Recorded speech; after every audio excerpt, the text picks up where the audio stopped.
I think my true love for music came from, just my experience of growing up around just great music, gospel and rock and country, and being in school and studying jazz and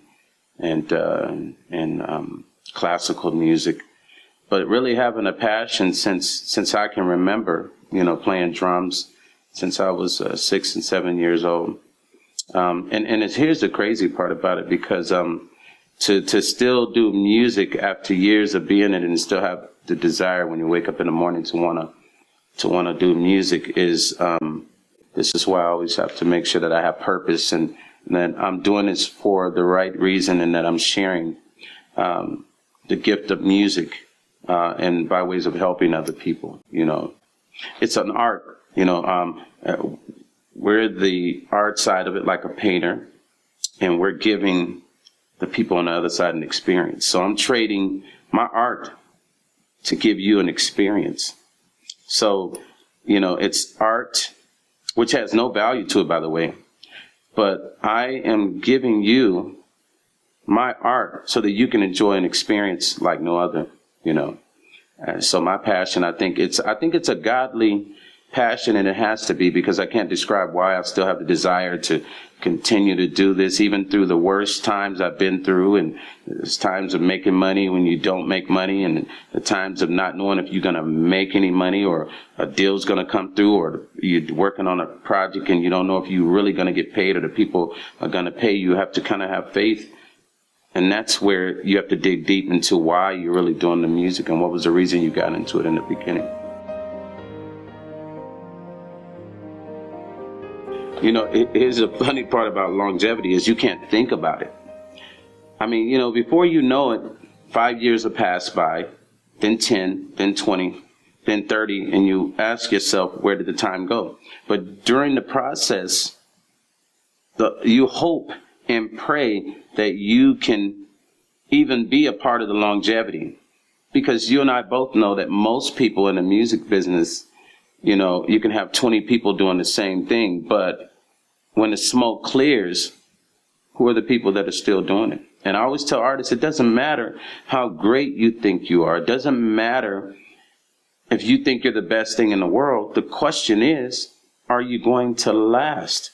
Because we've seen some of the great ones, and they're not even putting any records out, and they're not relevant, whether in a small way or in a major way. Now, their music are still touching the world and masses, but they're not doing music anymore. And who knows if that's by choice or just by desire of not wanting to do it, So longevity has to be, it's a combination, I feel, of passion and business savvy. And, I go in the studio and I do an album, and I say things like, I really don't care if a person does not like my music. I'm not doing it for nobody. I'm doing this music for the true art of it.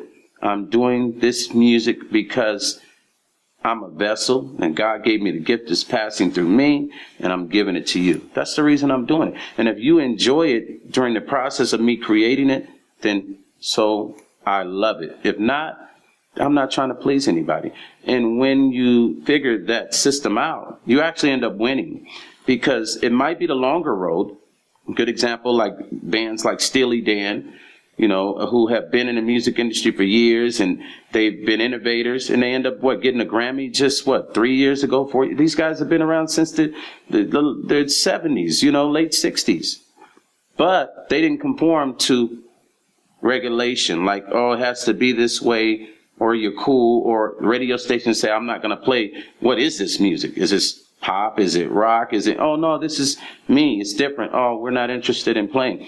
You got to be willing to go, okay, well, if you don't want to play my music, then that's cool. I'm okay with it.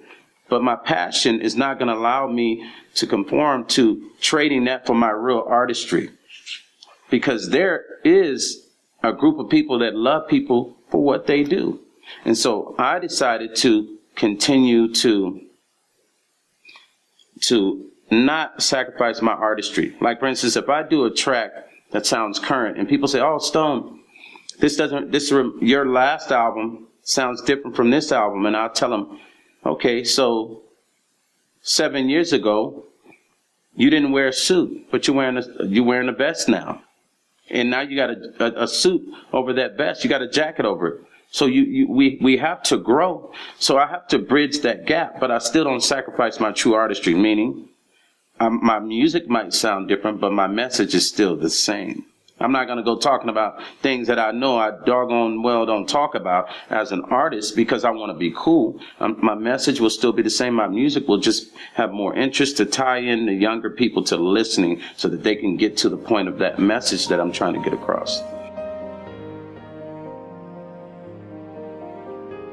It really gets tough, and I'm not even going to lie to you. I'm not going to sit here and pretend like I don't battle with being the kind of person that has to deal with knowing that, okay, I'm going to take this back seat and hope that I even get credit for what I'm about to do.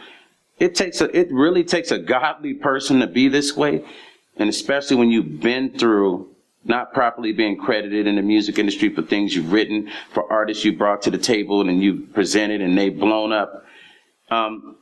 It takes a desire to know that the first will be last and the last will be first. And if you keep that thought in your mind, the day will come where there's people that recognize what you're doing, even though sometimes we feel like that, everything we're doing might be vain and I might be taking this back seat, but there's always one person in the room that's paying attention to that. And then I get the phone call. Hey, Stone, by the way, do you want to come to London? Oh, really? Yeah, I got a project that I'm doing. I thought about you. That's the person that saw me sitting in the room that took the back seat, that knew that I didn't have to take that back seat. But because I'm a humble person, I know how to team play. And I know when to shut up and to sit back and just do my thing. Here's what people say to me. They say, dude, how do you do all these things? And where do you get this energy from? That's what they say to me, especially when people find out my age, and I'm not going to tell my age. But anyway, people want to know where I get that from. And I tell them, you know what? Life is about how you treat people. Your spirituality within yourself, your aura, your energy. When people reach out to you, when you reach out to them, people know when a person is right. People know when a person has created an atonement about their spirit that's just on a level of a godly, fearing person. And I'm not talking about religion. I'm just talking about having morals and respect. When you see a person that has this thing about them that's a glow, and they might be 80 and they look 60, or they're 60 and they look 40 or 30, this is a person that's treating people right first. And then they're also treating themselves right, because our body's a temple now. Now, I go back to the old school concept of the whole thing, and I believe in it. Our body is the temple, and we have to treat the body right. Because if I don't treat my body right, I can't even sit here and have an interview with you. I would not even be sitting here. I can't do music. I can't share my thoughts with anyone. None of that is even important if I can't have my temple correct enough to even be able to be physically able to have this conversation. So yes, health is very important to me, because without the health, it starts with the body. This is the mecca of everything we're trying to do. This is the building. This is the car that the motor that moves the car, shall I say.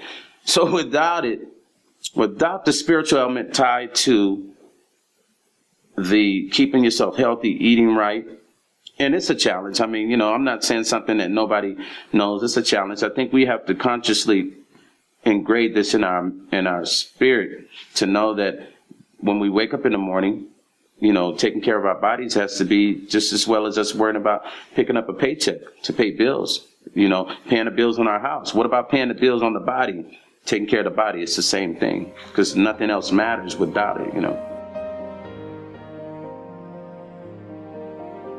The Voice, American Idol. At first I thought it was going to be something that would just kind of, you give an artist opportunity. I love that.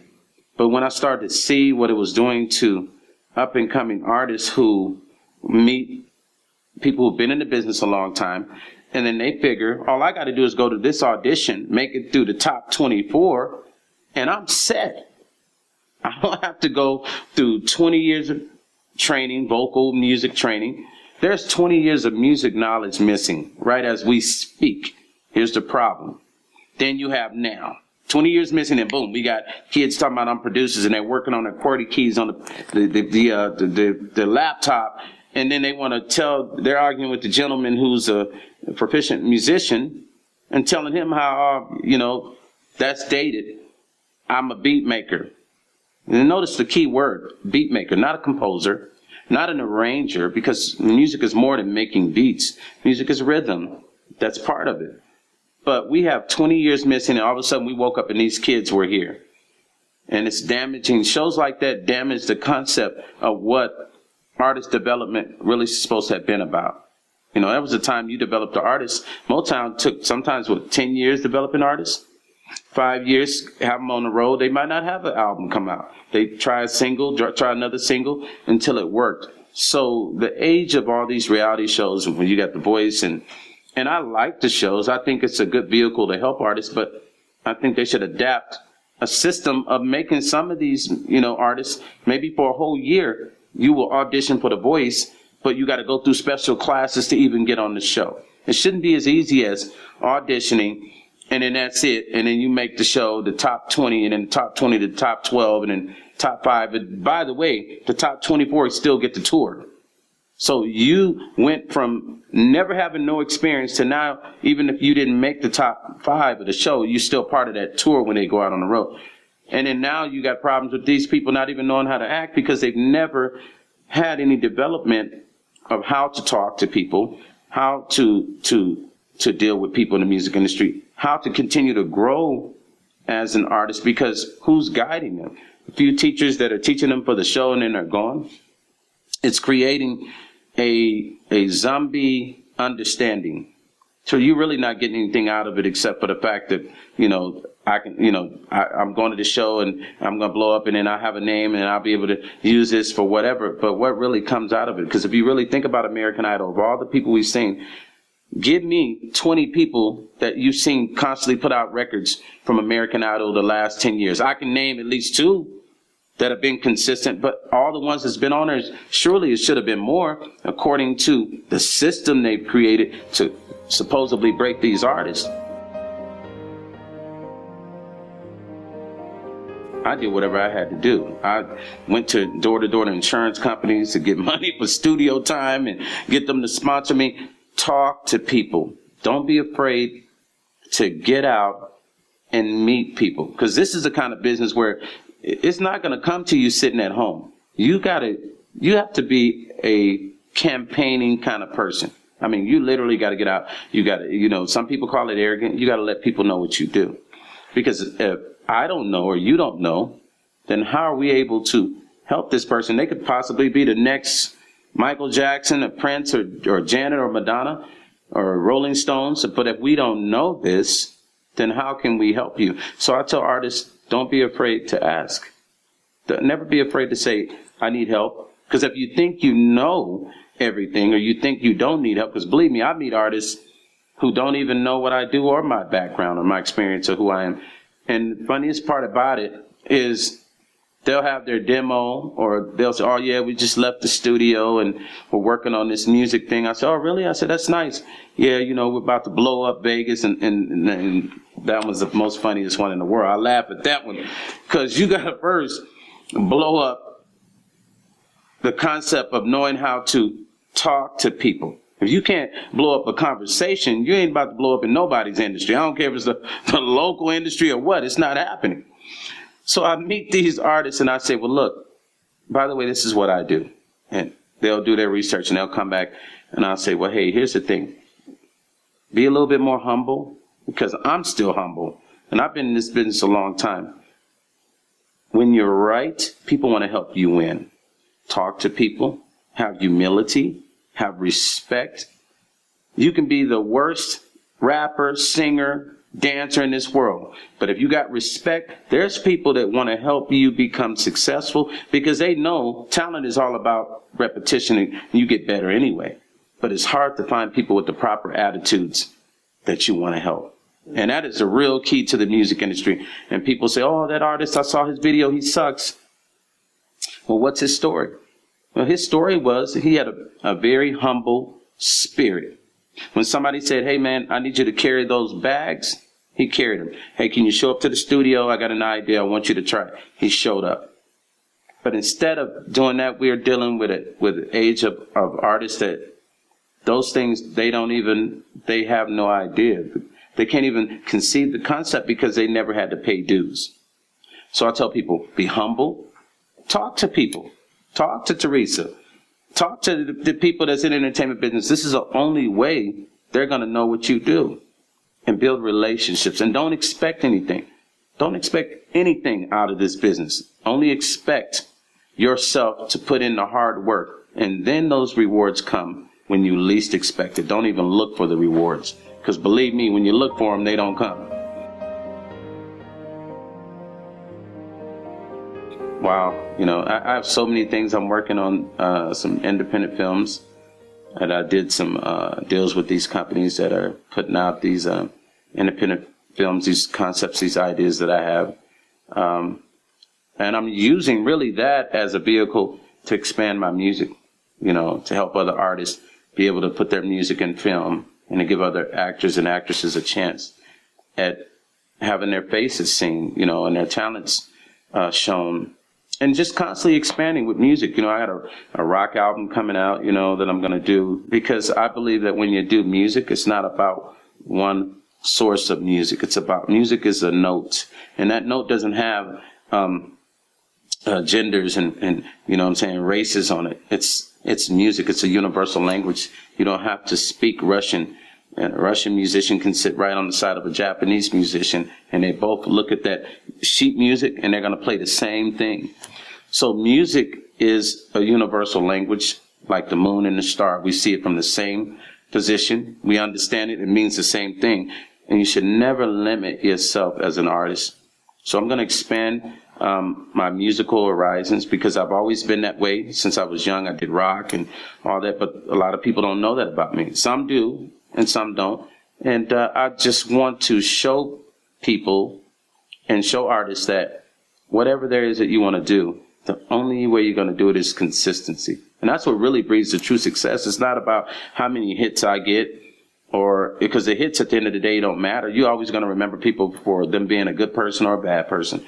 But you'll remember them for sharing the ideas and helping people more than you remember them for how many hits they had. And that's kind of where I'm at. I'm there at wanting to give back continuously because my blessings come when I give.